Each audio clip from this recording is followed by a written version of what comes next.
Assalamualaikum warahmatullahi wabarakatuh. Kembali lagi di Kerabat Ngopi, keluarga barudak opat ngobrol pintar.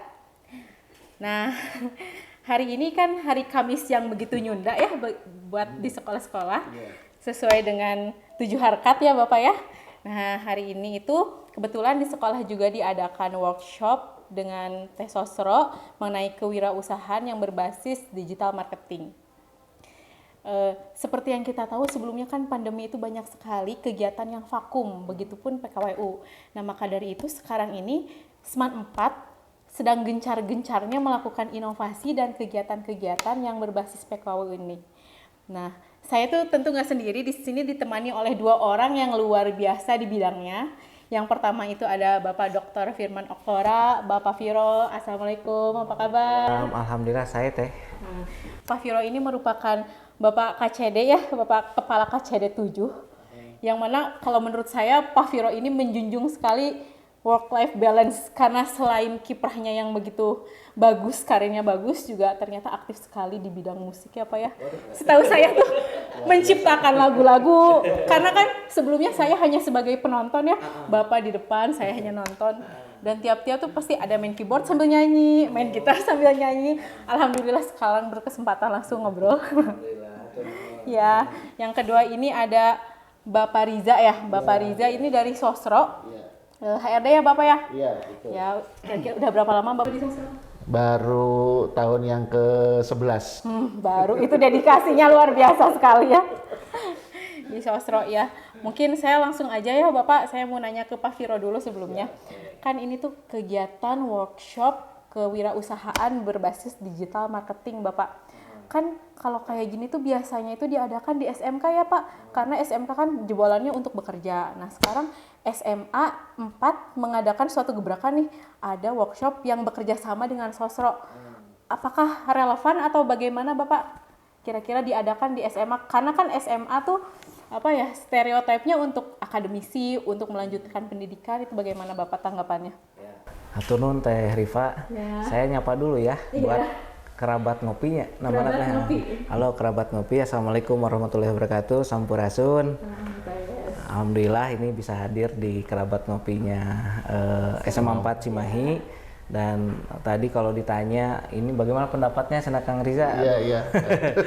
Jadi yang pertama saya apresiasi lah ya, karena kan kalau kita melihat visi dari Jawa Barat, mewujudkan Jawa Barat juara lahir batin dengan inovasi dan kolaborasi. Kalau kita highlight di situ ada inovasi dan kolaborasi, maka yang dilakukan di SMA 4 Cimahi ini itu sudah melakukan inovasi dan kolaborasi. Inovasinya adalah bagaimana di mata pelajaran PKWU ya. PKWU ini langsung ke real life kerjasama atau kolaborasi dengan dari salah satu perusahaan atau industri. Ini kan akan memperlihatkan nanti pelajarannya kepada anak-anak langsung gitu ke dunia nyata, dan itu saya pikir apresiasi dan salah satu implementasi dari inovasi dan kolaborasi tadi. Ya saya pikir keren lah ya. Berarti kan itu ada satu niat baik dari kita semua, terutama kepada anak-anak untuk mempersiapkan mereka nanti di masa depannya. Karena kan kalau kita lihat perguruan tinggi gitu ya, perguruan tinggi mungkin saja belum bisa misalnya mengakomodasi kursinya belum cukup nih untuk anak-anak yang ingin kuliah, atau mungkin dari keterbatasan-keterbatasan lainnya anak-anak belum bisa berkesempatan untuk kuliah. Nah ini ada membuka ruang bagaimana bisa bekerja misalnya, atau misalnya berwirausaha, sehingga anak-anak kita ini akan menjadi produktif. Apakah dia masuk ke perguruan tinggi, atau dia bekerja, atau dia berwirausaha, tapi mereka menjadi SDM yang produktif. Kalau menurut saya sih keren. Ya, jadi kan nggak semua siswa dari lulusan ini berkuliah. Jadi sisanya kalau memang nggak berkuliah, dia tuh nggak hilang arah gitu ya Pak ya. Jadi ada kesempatan, oh ini dilatih nih keterampilan kewirausahaannya. Jadi setelah lulus mungkin bisa jadi dia bekerja dengan bekal yang diberikan kali ya. Betul. Gitu ya, Pak. Karena memang kalau dalam konteks tadi saya sudah sampaikan, dalam konteks karir pet di anak-anak di usia SMA ini itu sudah masuk kepada planning karir. Jadi mereka sudah mempersiapkan ini saat ini, dan kegiatan ini memberikan referensi wawasan-wawasan baru kepada anak-anak untuk bagaimana nanti related dengan planningnya atau tidak kan gitu. Oh, siap, mantap Pak. Sekarang saya mau bertanya nih ke Pak Riza ya di bidang industri. Langsung aja nih Pak mengenai masalah workshop ini. Kan ini tuh workshop untuk melatih siswa di SMAN 4 mengenai kewirausahaan di bidang digital marketing. Nah, kedepannya tuh kegiatannya tuh seperti apa sih Pak? Apakah akan terus dilakukan workshop? Apakah nantinya ada kegiatan di lapangannya? Mungkin siswanya terjun langsung, ataukah mungkin ya pengennya sekolah nanti ini ada potensi nih langsung deh diangkat jadi sosro gitu kan? Atau gimana nih Pak? Baik, terima kasih Bu Rifa ya. Ya kerabat Novi ya, ini luar biasa ya. Kami sebelumnya mengucapkan banyak terima kasih juga nih Pak KCD, kemudian juga kepada pihak SMA Negeri 4 Cimahi. Kami sudah diberi kesempatan dan waktu ya untuk bisa memaparkan ya mengenai kegiatan ini. Jadi secara umumnya mungkin kami perlu jelaskan secara umum bahwa memang PT Sinar Sosro ini sebagai salah satu lah pionir ya, pelopor minuman teh siap saji yang pertama di Indonesia dan di dunia sebetulnya Pak Firman. Jadi ini merupakan satu kebanggaan juga ketika kami bisa melakukan kaderisasi langsung. Jadi sebetulnya tadi kalau Pak Kaciri sudah mengatakan career path, jadi memang ini relasinya memang ke sana Pak. Jadi memang kami ada 2 program, yang salah satu adalah kewirausahaan tadi yang berbasis digital tadi.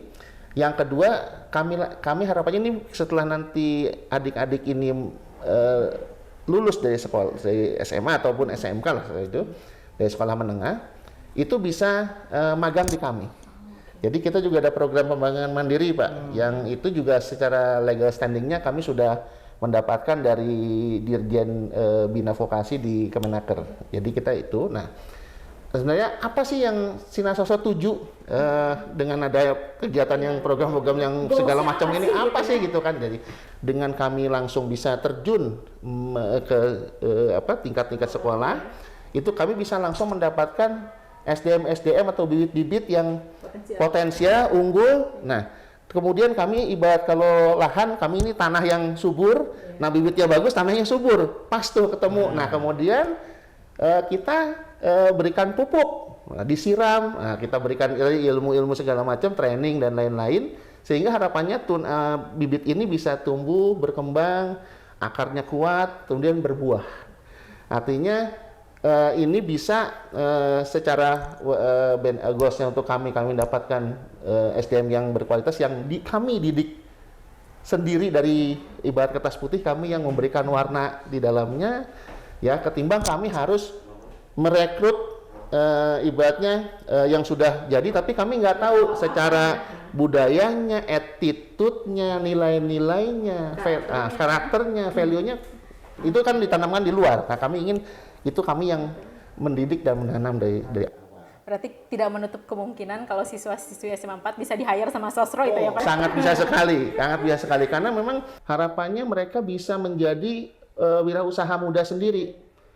Karena saya pikir atau kami berpikir yang namanya orang sukses itu tidak melulu harus melalui jenjang formal. Banyak cara untuk menjadi sukses gitu. Nah ini kami mencoba memberikan sedikit wawasan. Tidak harus jualannya hanya produk Sosro saja, mungkin bisa digabungkan, mungkin jual seblak plus nanti minumannya Sosro misalkan Pak. Kemudian jual roti bakar, minumannya air mineralnya Prima gitu. Nah itu bisa kami akan berikan membuka wawasan-wawasan, opsi-opsi yang mungkin saat ini belum terfikirkan oleh adik-adik di SMA Negeri 4 ini.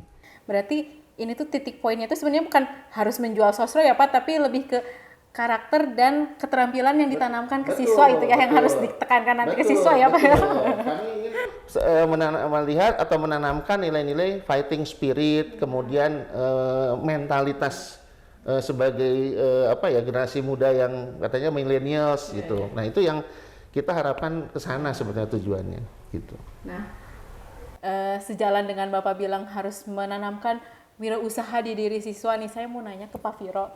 Berhubung kan sebenarnya guru-guru yang yang mengajar di PKWU itu dasarnya tuh sebenarnya bukan di PKWU ya Pak ya, karena kayak guru dari pelajaran apa mengajar di PKWU, karena PKWU sendiri kan mata pelajaran baru di sekolah. Yang saya ingat juga pas saya kuliah itu baru ada PKWU itu.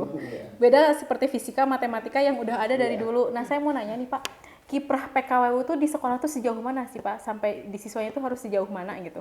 Berdasarkan pandangan dinas dan Bapak sebagai pengampu kebijakan mungkin ya. Jadi gini, yang pertama guru diberi anugerah 4 kompetensi yang khas. Jadi kompetensi khas ini yang melekat pada guru, yaitu kompetensi profesionalnya, kemudian kompetensi pedagogiknya, kemudian kompetensi pribadian dan kompetensi sosial, dan itu ada pada guru. Nah, ketika guru misalnya di PKWU ini mengampu PKWU, biasanya tuh guru IPA ya, guru fisika, guru biologi, guru ekonomi, kan gitu ya, berkaitan dengan itu, karena di situ ada berkaitan dari sisi substansinya, memang ada di dalam halnya, dari mulai pengolahan dan seterusnya. Nah, kenapa PKWU ini bisa muncul? Harapannya adalah nanti meskipun di anak-anak SMA ini itu akan ditanamkan punya kewirausahaan, jiwa kewirausahaan. Makanya nanti muncul SMA kewirausahaan misalnya seperti itu.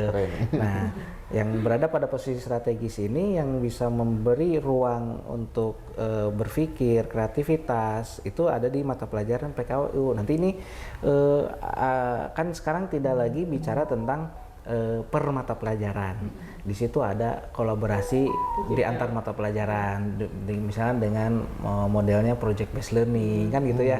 Nah, itu kita bisa masukkan di situ. Nah, peran guru di situ sebetulnya, peran PKWU pun ada di situ. Jadi sangat strategis kalau menurut saya. Jadi artinya bahwa kalau ingin kita membangun anak-anak tadi, mempersiapkan dengan karakter-karakter, memiliki jiwa kewirausahaan, punya fighting tadi ya, kemudian dia punya visi.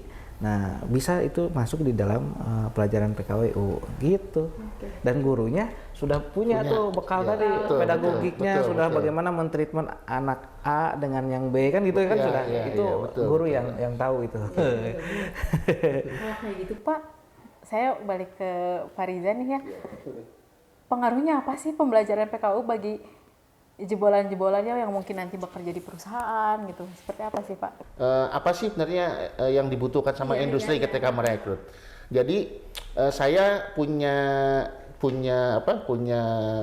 tagline tuh, saya ingin mencari SDM yang asik. Nah, asik itu gini Pak. Yang A pertama itu dia antusias. Jadi ketika kita ajak bicara, ketika kita komunikasi mengenai satu hal ya, mengenai pekerjaan yang nanti kita tahu itu, ya lihat antusiasnya seperti apa nih, gitu. Ketika sudah antusias, maka kita akan gali lagi yang S-nya. Apa tuh yang S-nya? Itu yang strategis, gitu loh. Berpikir strategisnya kira-kira dia daya pikirnya, nalarnya seperti apa. Nah, kemudian I-nya itu apa? Dia inovasinya seperti apa? Inovasi yang dia punya nih. Nah, kemudian yang terakhir itu adalah kreativitas. Nah, kalau sudah diberikan bekal minimalnya KWU di sekolah, minimalnya sudah ada pembelajaran awal Pak, ibaratnya ada basicnya, karena begitu nanti masuk ke dalam dunia kerja, semua itu sama. Kalau kerja ijazah, semua punya lulusan mungkin sekolah menengah, pendidikan tinggi, semua punya ijazah.